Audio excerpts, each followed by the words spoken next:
না না না, সব তালাক দিছি, তালাক দিছি, আমি বাড়ি গাড়ি চাই না, তালাক দিছি, এগুলি সব সব তালাক দিছি, কোনো চাওয়া পাওয়া নেই, অনেক বেশি হয়েছে, অনেক ফোনের জায়গা নেই, ঝামেলা। এর মধ্যে চাওয়া পাওয়া নাই, এগুলি চাওয়া পাওয়া। হ্যাঁ হ্যাঁ, দেশের মানুষ দিছে, আর কি এটাই আপনার বড় পাওয়া হলে মানুষ আপনার চেনে, মানুষ আপনার ভালোবাসে, এটাই বড় পাওয়া।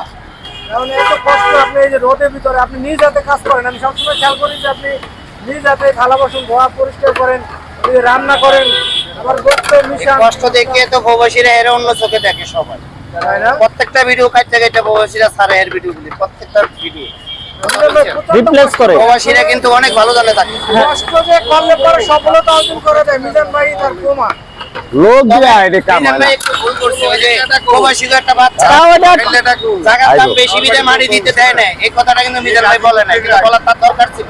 কারণ ওরা রেমিটেন্স পাঠাইলে আমরা খাই।